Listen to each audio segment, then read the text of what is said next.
मूर्ति पूजा कहाँ से शुरू की?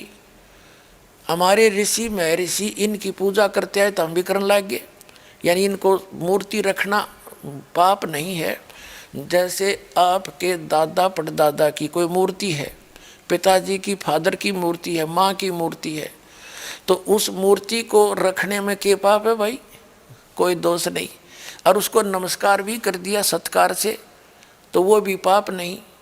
मतलब कहने का भाव ये है कि हम किसी मूर्ति को रखते हैं, अपने माता पिता को की मूर्ति है तो वो बुरी नहीं है, लेकिन उसको भगवान मान के पूजना ये गलत है। तो हम मूर्ति की पूजा, जैसे हिंदू धर्म से दास खूब परिचित है, ये बेसिक मूर्ति का फूल भी चढ़ावे हैं, उसने नवावा दवावा भी हैं और उसका आगे धूप दाप भी दे हैं, पर पूजा तो उससे भिन्न ही करते हैं। कोई किसी मंत्र का जाप करता है, कोई गीता का पाठ करता है, कोई पुराण का पाठ करता है। और फिर भी इनसे कोई पूछता है, जैसे दास विष्णु जी का पुजारी था, हनुमान जी का, बाबा श्याम जी का, यानी जैसे सारे ही देवताओं के हम तो पुजारी थे जब तक ज्ञान नहीं था। तो फिर भी हमसे कोई पूछता था कि समाधि ध्यान लगाया करो। ध्यान लगाते क्या देखा कि भगवान तो दिखता ही नहीं, वो तो निराकार है। हम फिर भी अन्य परमात्मा को परमात्मा मानते थे, विष्णु जी को अपना इष्ट मानते हुए, साकार मूर्ति रखते हुए भी हम भगवान को कोई अन्य ही माना करते थे। ये हमारा डामाडोल ज्ञान था। अब परमात्मा, जैसे मुसलमान भाई कहते हैं कि हिंदू सब मानते सब खुदा हैं, तो ये उनकी अल्पज्ञता है, अध्यात्म ज्ञानहीनता है। जैसे वो भी मानते फरिश्ते हैं, उनको देवता कहते फरिश्ते को, हम भी मानते हैं फरिश्ते हैं और देवता हैं। और वो भी मानते हैं मुसलमान भाई के पूर्ण परमात्मा तो एक ही है, हम भी मानते हैं एक ही है। कहने का भाव ये है कि हम परिभाषा प्रभु की से अपरिचित हैं। तो 10 मिनट के अंदर आपको परिभाषा प्रभु की बताते हैं। जैसे एक तहसीलदार है, तहसीलदार को भी हम साहब कहते हैं। वो तहसील का मालिक है, स्वामी है। और फिर एसडीएम साहब है, वो से ऊपर हैं। फिर डिप्टी कमिश्नर साहब हैं, वो भी साहब कहलाता है, वो अपने डिस्ट्रिक्ट का मालिक है। फिर कमिश्नर साहब है। फिर मंत्री को भी हम साहब कहते हैं, मुख्यमंत्री को भी हम साहब कहते हैं, प्रधानमंत्री को भी हम साहब कहते हैं, और राष्ट्रपति जी को भी हम साहब ही कहते हैं। यानी ये सभी साहब हैं और सभी खुदा हैं। खुदा का मीन अपने सतर के स्वामी। तहसीलदार अपने सतर का साहब है, एसडीएम अपने सतर का साहब है, और डीसी अपने सतर का, मंत्री अपने सतर का, वो साहब है ही है। और मुख्यमंत्री अपने सतर का साहब है, प्रधानमंत्री अपने सतर का साहब है, और राष्ट्रपति ओवरऑल कंट्रोलर वो सब का साहब है। तो सभी साहब भी हैं और सभी उस खुदा के भी उस खुदा के हैं। यानी सभी साहब होते हुए जितने मंत्री मुख्यमंत्री हैं, और ये सब उसके हैं, किसके? राष्ट्रपति के। उस सभी राष्ट्रपति के हैं, ये उस एक खुदा के हैं हम सभी। लेकिन ये सभी अपने सतर पर भी देवता भी हैं। उनका ये सोच अध्यात्म ज्ञानहीनता के कारण है कि हिंदू मानते हैं कि सब खुदा हैं। वो तो पृथ्वी को भी खुदा कहें, सूरज ने भी भगवान माने, पानी को भी, जल को भी भगवान मानते हैं, और पृथ्वी सबको।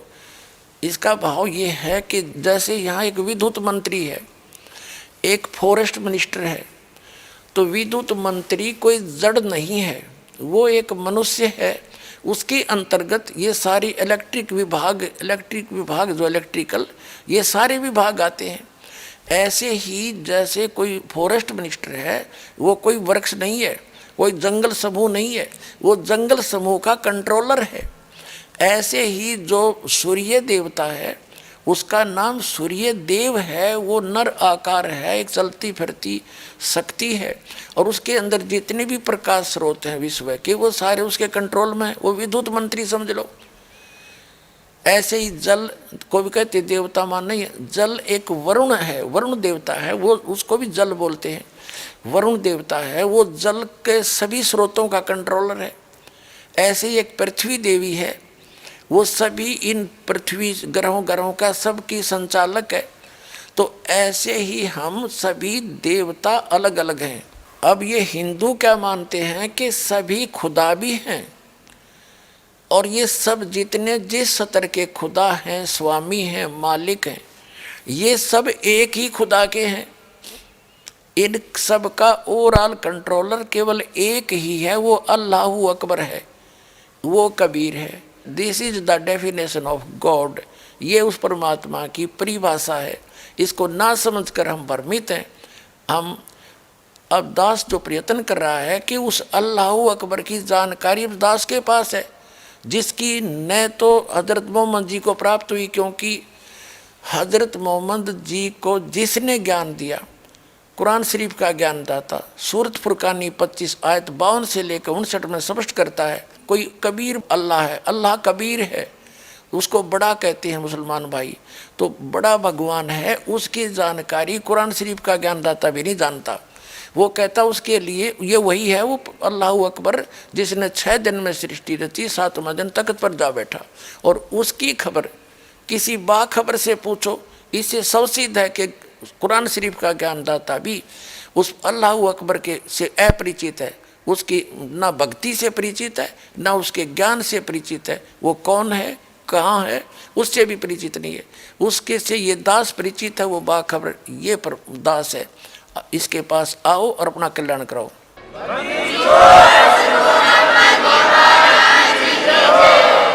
इसी प्रकार वेद ज्ञानदाता भी ये ब्रह्म है, जो कुरान शरीफ का ज्ञानदाता, जो कभी सामने नहीं आता, पर्दे के पीछे से गुप्त होकर आकाशवाणी करता है या किसी में प्रवेश होकर बोलता है। और श्रीमद् भगवद गीता का ज्ञानदाता भी वही है, जो कुरान शरीफ का ज्ञानदाता है, जो श्री कृष्ण में प्रवेश करके बोल रहा है।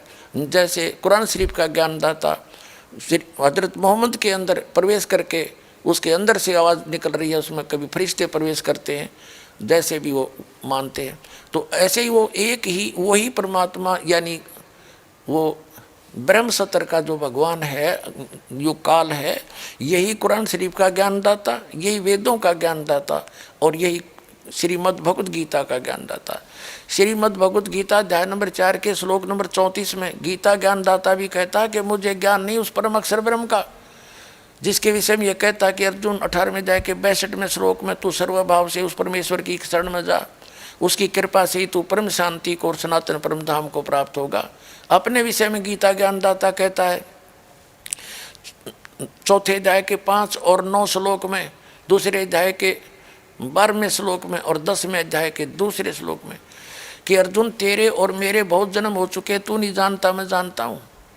इसलिए वो क्या कहता है 15वें अध्याय के 4थे श्लोक में कि तत्वदर्शी संत के मिलने के उपरांत परमेश्वर के उस परम पद की खोज करनी चाहिए, जहाँ जाने के बाद साधक फिर लौटकर कभी संसार में नहीं आते। 18वें अध्याय के 62वें श्लोक में गीता ज्ञानदाता कहता है कि अर्जुन तू सर्वभाव से उस परमेश्वर की शरण में जा, उसकी कृपा से ही तू परम शांति को और सनातन परम धाम को प्राप्त होगा। इससे सवसिद्ध हो गया कि गीता ज्ञानदाता, कुरान शरीफ का ज्ञानदाता, वेदों का ज्ञानदाता उस पूर्ण परमात्मा के ज्ञान से अपरिचित है। यजुर्वेद अध्याय नंबर 40 के मंत्र नंबर 10 में वेद ज्ञानदाता भी कहता है कि कोई तो परमात्मा को असंभवात, यानी वो कभी जन्म नहीं लेता, निराकार मानते हैं, और कोई संभवात कहते हैं कि वो जन्म लेकर आता है, भगवान जैसे राम और कृष्ण के रूप में। लेकिन वो परमात्मा कैसा है, वो जन्म लेता है या नहीं लेता है, वो क्या क्रियाएं करता है, क्या लीला करता है, उसकी जानकारी धीराणाम तत्वदर्शी संत बताते हैं, उनसे सुनो। यानी वेद ज्ञानदाता भी अपने से अन्य भगवान की महिमा बता रहा है। 40वें अध्याय के 15 और 17 श्लोक में 2 प्रभु से 2 जाते हैं।